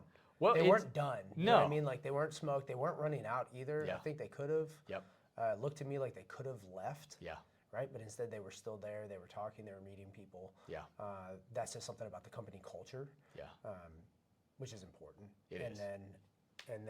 But that exercise, those kind of exercises, do you mind sharing a little bit about what's going on there? Because that's a part of. Oh, this is a great plug, and we'll help out. I'll put on my my OUSD R&E hat here for a little bit to talk about that. So we help run an exercise series called T-REX, Technology Readiness Experimentation. And what it is the best-in-class event to conduct early stage, like prototypical technology demonstration, experimentation, and assessment to support future decisions about fielding that technology and support rapid fielding of that technology from the ideation, industry, prototypical space to getting it in the hands of the warfighter to actually use and employ on the battlefield at scale. There's certain gates you have to hit in order for you to take a technology or a system, a material solution, and get it through the wickets from ideation all the way through to fielding and sustainment after fielding for the joint force. And you have to meet those gates. You can't bypass them. And so the way to accelerate technologies and meet kind of the pace of innovation demanded by modern war is to throw bodies and money at the problem. And the government takes care of the judicious use of taxpayer funds to accelerate and make good bets on technology that might be the next big thing and might increase the lethality of the joint force. And we provide the bodies that roll up the sleeves and do the work to get those technologies ready for prime time faster than they would normally. Is it possible to talk about any of those technologies, or? Well, we work. I can talk about them in a broad sense, and because we're in the process of running and spinning up for a T-Rex exercise right now, T-Rex 25-2. It's happening the second and third weeks of August in Camp Atterbury, Indiana. It is going to include, I think, 80 prototypes that'll get assessed and demonstrated to some capacity, and then 100 plus that will be there as static demonstrators. As looks into the future and looks into the past. What have we done and what's available? What is available on the horizon that will be you can see it and will see it at some point. Going through the assessment and experimentation process. And it's the whole event, and this is one of the things that makes it best in class, is it's a curated experience that's focused on the innovation activity. It's focused on accelerated innovation. It's not focused on, thought leadership or the bougie innovation, right? It's the people that are out there in the hot sun, sleeves rolled up, they're getting dirty, they're getting grimy, they're watching the 100th flight of the day and taking diligent notes about their observations and then putting it into a comprehensive product that can be used to make a decision, right? And those people that are at that event, they're fighting for their technology. Well, it's to be picked up. Yes, but it's not adversarial. Like, and this is right. another unique aspect of our process. It's collaborative without being collusive, right? Okay. We are working with industry partners to refine prototypes, to provide data so that they can refine prototypes, to turn the promise of a capability into something that's actually employable and effective for the joint force, and to harness the best aspects of what the government brings to the table, that ability to mobilize resources effectively, to authoritatively talk about requirements, and to manage the tech development process to output something valuable to the joint force that fills a gap for that force. I mean, and industry as well on the other end, leveraging the unique talent, the ability to accelerate, the responsiveness that industry brings to the table. You put those together. You don't harvest from industry. The government isn't tremendously effective in a lot of ways when it tries to do it on its own. It has to be a team and it has to be collaborative. Yeah. And that's what T-Rex represents, is that collaborative And you guys get space. to be the subject matter expert. Yes. Our subject matter expertise, though, is process and collaboration brokerage, right? We're bringing everybody to the table. We're leading it, but it's a round table leadership style where it's not directive. We're really highlighting gaps in perspective, gaps in capability, and bringing the right people to the table to be able to fix that, again, collaboratively, so that you manufacture buy-in and you manufacture the right way to articulate those successes at the same time as you're building the thing itself. Right. Yeah. What exciting. So, what kind of folks are you?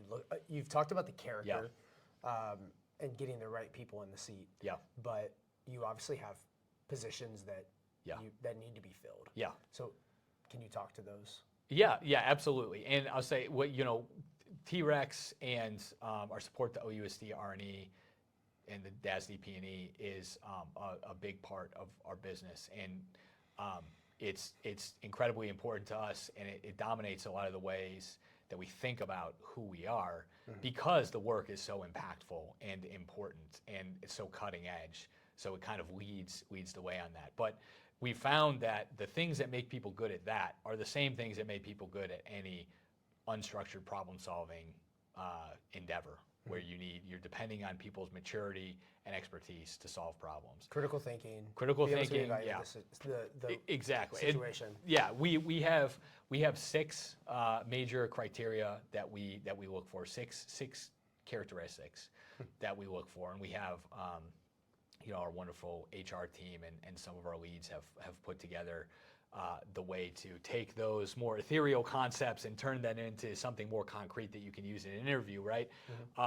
But the 6 are, problem-solving ability, conceptual capacity, temperament, perspective taking,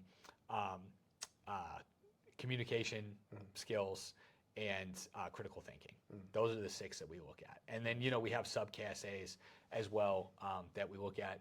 And that actually is something, those 6 KSAs, those 6 key characteristics, I have lifted directly out of the philosophy for the Asymmetric Warfare Group assessment and selection process. Somebody right? listening was like, I know where you Yeah, exactly. And Right. some of the people that we've brought on, if we, as I like to joke that I'm constantly picking at the corpse of that organization to find the parts that are right for our team. Whenever they see the welcome letter that says those things, or like hear some of the behavior-based interview questions that we ask, they're like, this is familiar. I'm familiar. Yeah, this is eerily familiar. Did you read, or there's a great book called The Talent Code, and Daniel Boyle or Coyle or something, but he had a companion book to it, which was 52 tips and tricks for developing your talent. And the tip number 52 was steal with reckless abandonment from those that are doing it well. Yep. And that's what we do. when I read that, I was like, that's like a life mantra in some ways. Yep. It's the greatest form of flattery. School is the only place where plagiarism is punishable. Right. This is a great idea. Don't write that down. Yeah. Whereas in the rest of the world, it's like, well, hold on a second. They really nailed that. Yeah. Let's go ahead and adopt it. Yeah. And give full credit. Absolutely great job, because they nailed it, because somewhere, if not to really condense it down, but 2,500 years ago, somebody was really talking awesome about a lot of things that we use to this day. Yeah. The cardinal virtues, right? Well, it's important though to understand with that, and we're lucky because we got to build into this as a company.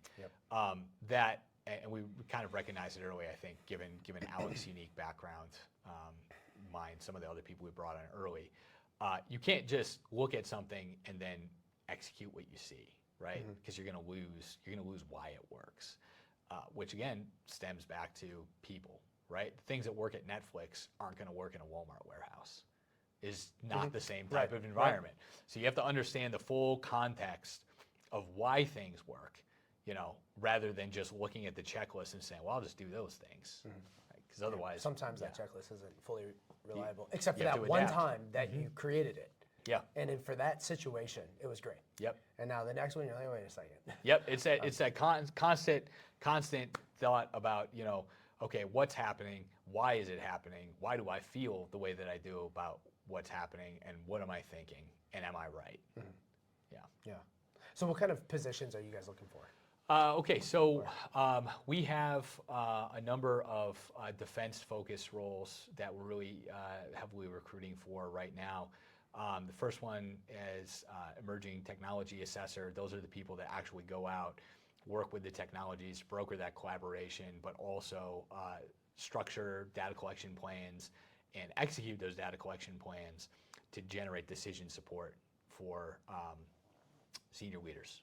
Our stuff, the stuff that our technology assessors write, goes straight into the staffs for senior level defense officials that actually make decisions about money and taxpayer resources. It's very important. It requires a high degree of maturity, independence, initiative, all the stuff that everybody wants in their employees. And then technical writers as well. And our technical writers, the way that we conceive of the position is more of a knowledge manager and writing coach and final reviewers. We're in the process of teaching an academy to our new team members right now, some of our new team members right now. And the big point that we always stress in the relationship between the tech writers and the other members of the team is, don't let me catch you, just throwing some slop up there and assuming that the tech writer is gonna catch it, because it's not why they're there. They're there to refine the product, to polish the diamond, but it should already be a diamond when it gets to them. And no harm, no foul if you're making new mistakes all the time, because that's why we have this process, the review process that we have. But woe be to the person that continues to make the same mistake over and over. Because fool me once. yeah, well, and part of critical thinking, part of living the characteristics, part of living the values that we have as a company, is like putting in the effort to try your hardest, using disciplined initiative to move forward on your own, and learning rapidly. Like rapidly acquiring the skills that you need. It doesn't seem like there's a lot of redundancy, even in the assessor position. Well, we tried to eliminate that. We tried to eliminate as much redundancy as we can in that. And the tech writers are a key way that we're able to do that. And it takes them from like just a copy drone. Like AI tools can't do what our assessors do, because they're focused on providing feedback. And trend analysis. And I realize I'm sounding like things that AI can do, right? But but they can't be, partly because some of it is sensitive. Some of it's sensitive. Some of it's in there. Some of it's highly contextual. And one of the strengths that our tech writers bring to the table is almost like a debrief, right, from a process. Like, hey, you wrote something this way, or your product looks this way. Why did you make that decision? What context did you have that drove you to do this? Okay, well, let's go back through and figure out what was a mistake, what was situational, what was an externality, and what can we actually work on fixing right now, and then we'll all learn together. And then they go back and they take the learning from that and they turn it into institutional knowledge by updating our template products, by making those little housekeeping improvements constantly, so that we're as good as we can possibly be based on what we've learned up to that point. Right. It's critically important. So assessor, tech writer, UAS operator, which it's fairly self-explanatory. Someone who can operate UAS, military experience preferred, and not just somebody who's sitting in the pilot seat with somebody talking over their shoulder about what they need to do. Someone who's experienced with the full scope of flight operations, everything from mission planning through maintenance and diagnostics, troubleshooting. Okay. So we're working with experimental systems. Right. The core of our flight team is all a group of gentlemen from the 160th Special Operations Aviation Regiment's Unmanned Systems section, and they are the best at what they do. So for new people now that are coming on the team, we're looking to start building in-house our own capacity for that. So again, it's not important that you already know everything on how to work systems and technical stuff. What's important is that you have the right baseline of experiences and baseline of character traits that will allow you to be built into what is necessary. And that goes into those 6 characteristics, and then things like if you look at what's required today and what's been in the news about emerging technologies, the kind of the bar to entry here is probably at experience up through like Group 4, maybe even Group 5 UAS operations, at least up through Group 3. It's not so important for certificate like a Part 107 license, although that's really nice to have. What's really important is understanding the operational context that shapes how we develop the new generation of unmanned systems for DoD. Okay.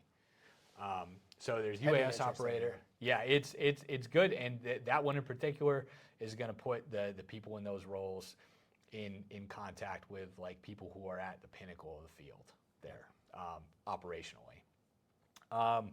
We have program analysts, people in DC that work directly with our government teammates to work on the programmatics of these things, the bureaucratic aspects of innovation in a government context that are necessary. And it is hugely important. It's probably one of the more important services that we provide.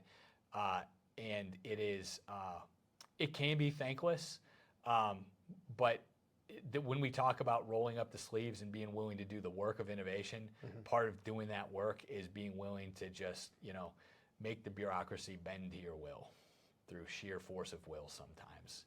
And those are the people who do it. So they have those 6 characteristics, but also a degree of,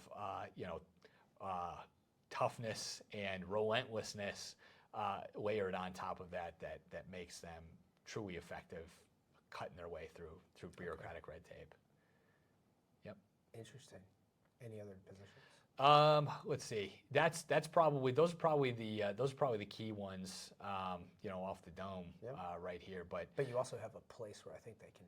Yeah. So we have a defense-focused recruiting website, https://www.brs-defense.work. Okay. And that is where we update immediately. Like when stuff goes onto our careers page to the website, it immediately goes into the defense-focused recruiting page. Okay. And the recruiting page, all it is simpler format that punches through kind of your requirement to navigate through our website. It just takes you right to the role. Perfect. Right there, so you can start your application. Which would be really helpful. Yeah. Yeah. So that's better.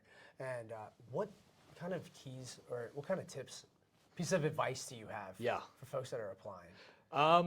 So there's put together a resume that tells your story, especially when you're applying to small and mid-sized companies. We actually have a person that looks at everything that comes through. No scraping. And screens. Yeah, we don't use AI tools. She uses some tools to scrape and search through, but she looks at everything as well to make sure that system is getting it right. But one of the mistakes that I see people make a lot, and having conducted a lot of interviews over the past few years,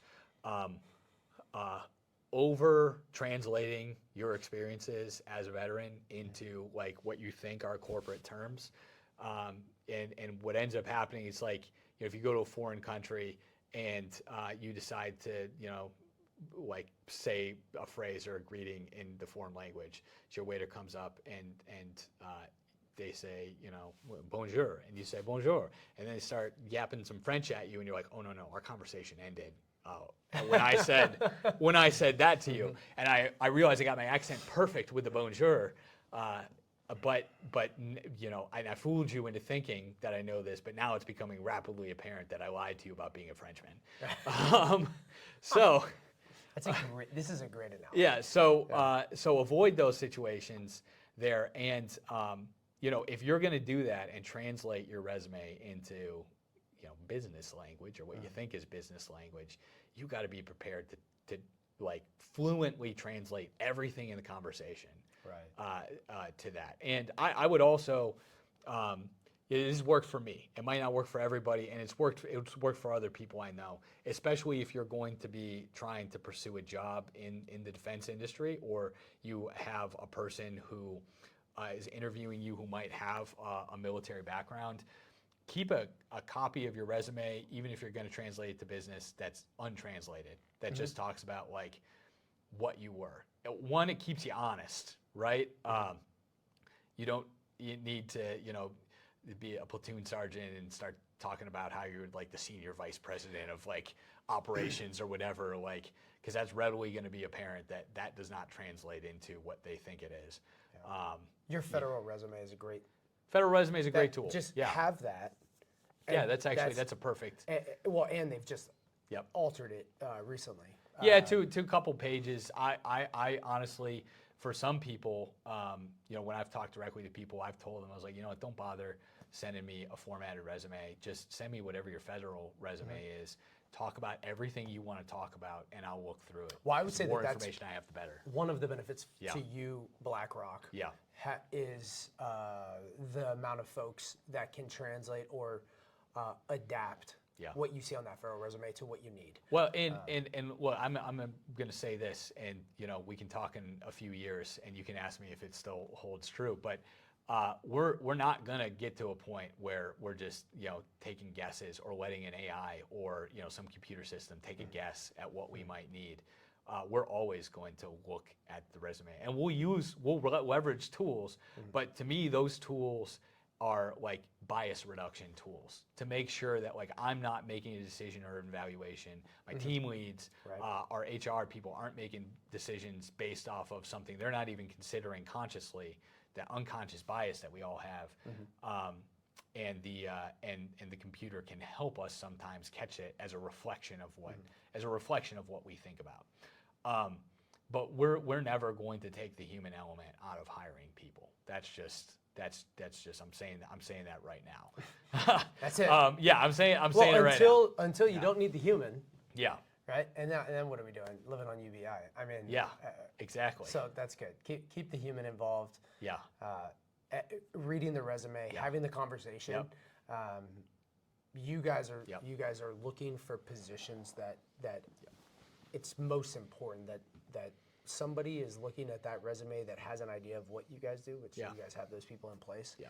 And you speak the language that you need. Yep. And you understand what you're looking for. There's a lot of benefits to it. So. We need people who can solve problems. So that's what we're looking for. And you know what? There's not a resume bullet where it's like solve problems. Right. It's probably not going to come out the way that you think it did. Well, right? and you have to when define put it down solving there. problems. Then you have to meet the 320 character limit on your one line. Yeah, exactly. Well, and we work in a space. Blackrock Strategy works in a space where we're at the frontiers. So inherently, it is literally impossible for you to have had the exact experience that we need.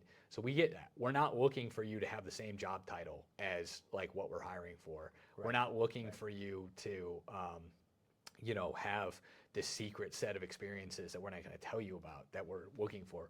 We're looking at who you are and, what we can indicate. And yeah, like we do use a resume, an imperfect tool, as a way to pique the interest ahead of time. But once we've had conversations, people who are successful are the ones who are able to pique that interest, and then they're like, "Hey, would you like to see an expanded resume that has like a little bit more information about me to help feed future discussions about where I've been and who I am?" And I've been pretty impressed when I've seen that and people's willingness to like be so open about stuff later on and be prepared, like literally prepared to communicate openly because they have that extra expanded step. It's not fluff. Yeah, it's not fluff. Yep. Yeah, that was a great example. Don't have AI write your cover letters. I know you think that we can't tell if you do that, but we can tell if you do that. Yeah. And that's. And it's just, it has a different Good tone, advice. right? Didn't know that people were doing that. It's 2025. People are doing it, right? But don't do it. It's a way for you to tell the story. You can use it for other. Use AI to write other people's. If you're going to apply to Blackrock Strategy, don't use the AI for that. And where it really becomes apparent is when we talk to you, right? When your cover letter has a certain tone, and then we talk to you, and that tone is very different, it becomes readily apparent that, and it's not about you doing the work, right? Because that's not what it's about. It's not a homework assignment. It's, we want to know who you are, and you have to feed the AI training data in order to do that. And usually, pick up your language.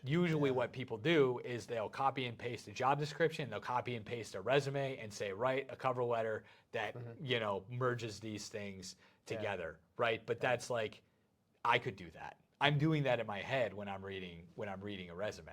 Right. Interesting. Yeah. Yeah. All right. At the very least, use a deeper training set than that. Larger language. Yeah. So you've talked about the positions that you're looking for. You've done it. Thank you for explaining Blackrock. Yeah. And that you're not the other Blackrock. Yeah. And then some tips for service members, Yeah. not only just for Blackrock, but also, I mean, those tips are relevant really for anywhere that they want to go. And we get so many high caliber, white collar desired workers. Yeah. If that's even the right way to say that, but looking for a white collar career. Yeah. But they do get stumped on that resume. It's a common, and we were just at the event. And that's what somebody got worked up over translation. Yeah. Along with some other things, but translation was a word used. Yeah. And is there any other parting words? And then I'm sure you need to go home to your beautiful spouse. Yeah, and the kids. I would say, just you gotta put yourself out there in the places that are not necessarily in your comfort zone, but you also have to look like someone that wants to do that, right? Through your resume, you have to advertise. It's like, this is where I'm from, but I'm also comfortable doing this new thing that I want to do. Right. And that's for breaking into a new sector. Obviously, if you want to come from a place where you're doing like IT for the military, and then you want to do IT on the outside, that's a much more technical and straightforward process. Right. Where I was at was I've done some really awesome stuff with not a whole huge amount of direct analog to the civilian world, and now I want to do that in the civilian world. And I have to advertise the fact that I'm going to be okay, like learning how to do this real quick and becoming an asset real fast, to be able to, and showing that I have the foundational skill sets to be able to do that. So. Humility. Yeah, humility is a huge part of it. But you want to have people overdo it. That's another. Overdo humility. They overdo humility. They're the most humble. Right. Right. I was gonna say it's where they venture into imposter syndrome, right? It does. It does come off inauthentic a little bit. But the what you want to have, and this is something that the organizational, at AWG, I did check in with your organizational psych every once in a while, and then after selection you get feedback like from the psychologists throughout the training course. You get it, and when they're going over like the personality test results with you, which is real. It's not the Myers-Briggs nonsense. It's the 1,500 questions. Horoscope for MBAs. Yep. It's an actual like scientifically administered test, as scientific as it can be.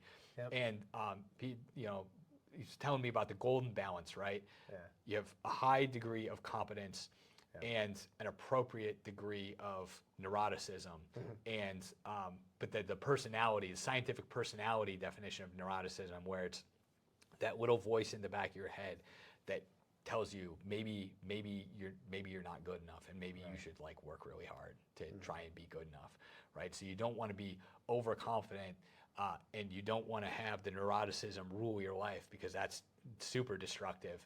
But you want to have an effective balance between the two, where you can solve the problem, right? Like in the military, they say at a certain point you just have to kick in the door and be knowledgeable that you can deal with what's on the other side, or it won't be your problem anymore. Right.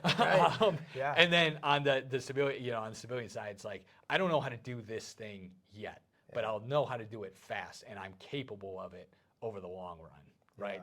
Give yourself a compassionate time horizon. That's it. We prior life, but we had a personality profile we gave, and if you had a very high need for approval, and a very high care for others, you most likely were lying on the profile, because you couldn't answer honestly, because you were so concerned about, do they support me, like me? Yeah.